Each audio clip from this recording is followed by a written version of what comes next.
का एकदम पगलाइल बड़ा का। तू कहो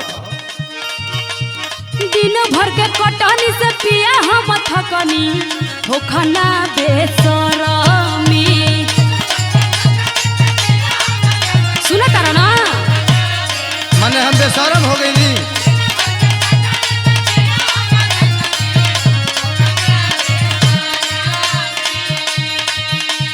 दिन भर के कटनी से पिया हम थकनी होखना बेसरमी। अच्छा अलगे बिछवना ले लो अलगे बिछवना ले लो लागता गरमी। माने इतना गरम होता। अरे हाँ हो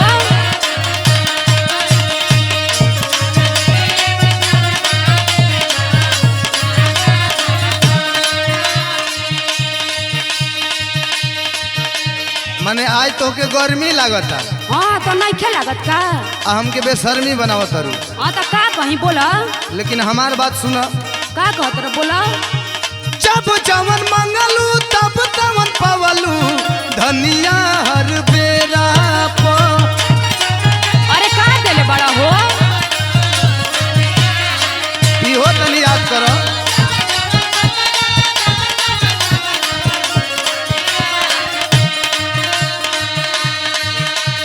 जब जवन मंगलू तब तवन पवलू धनिया हर बेरा प। संग ना सुतावतारू संग ना सुतावतारू भेज देलू डेरा प।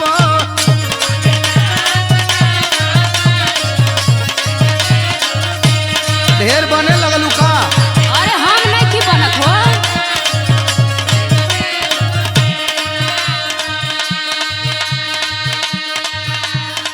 देखा हम तार कुल रहन जाना तनी। ऊ का हो हौआ बे दर्द मरद दर्द ना जाने ला। मने तहार दौरत तहार मरत नहीं के बुझत त के बुझता। अरे तू नहीं खा बुझत हो।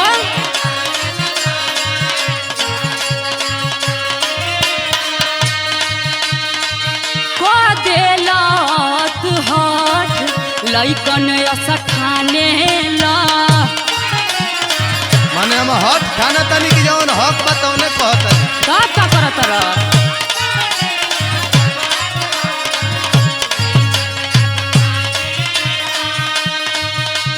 नया नोहर कनिया के बुझ परेशानिया उमर बहनर में। अरे हमर परेशानी बुझल कर हो।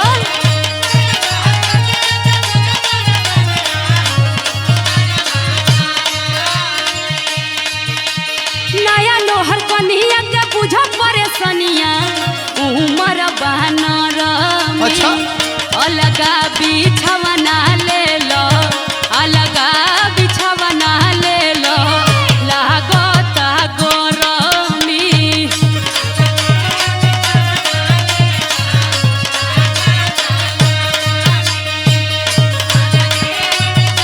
और रोज अलग सुतले नहीं की आज कैसे सुती।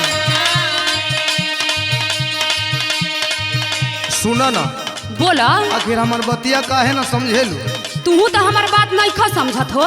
तनी सुन ल। बोला बोला के जहवनिया कनिया आवेलू ना सेज प।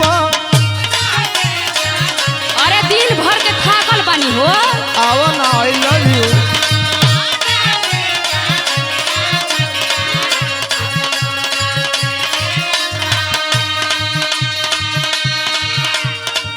हो खाता पीरा कीरा लोटे करेज प।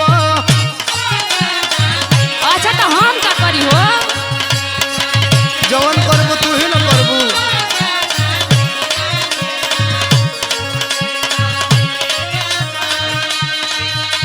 निमन बहुरावा हो जल बहुरावा ऐसन बखेड़ा प। एकदम माथा हमें खराब होता।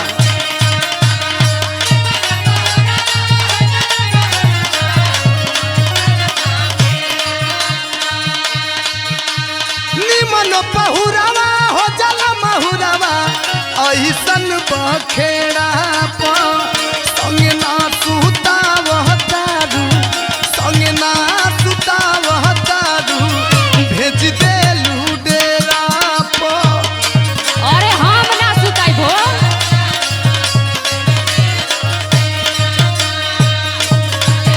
ना अबू अच्छा तो हमारा बतिया सुना अरे तोहरे न सुनतनी हो दिन भर त खटते बानी रतियो के खटब जदी तो माजा या यौरी का होई अच्छा हाँ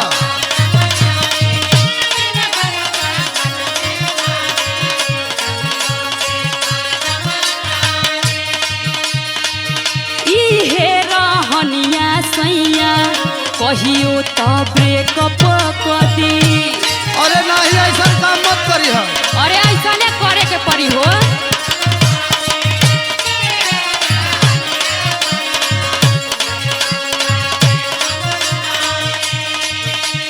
सुना ऐसा जनावा मनाइल तू मनवा दिल नहीं भर में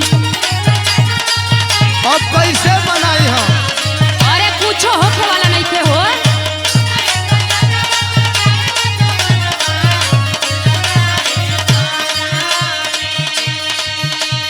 सुना ऐसा जनावा मनाइल तू मनवा दिल नहीं भर में अलगे बिछावा ना ले लो अलगे बिछावा ना ले लो लागत गरम में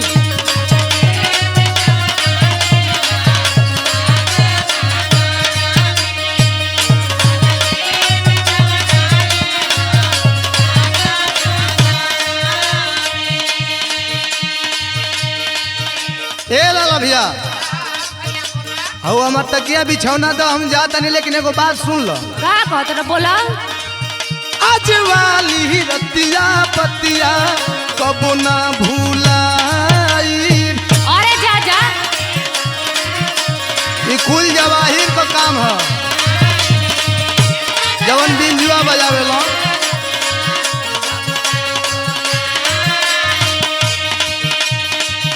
अगुआ अखिलेश जी से वो रहन सुनाई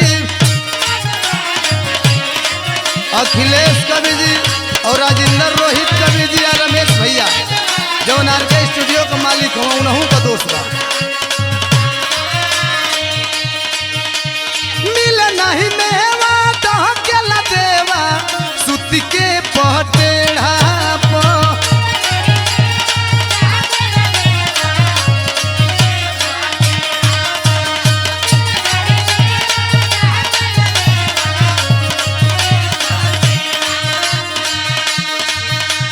मिल नहीं मेवा डहकेला देवा सुत के पटेढ़ा प संग ना सुतावह तारू संग ना सुतावह तारू भेज देलू डेरा प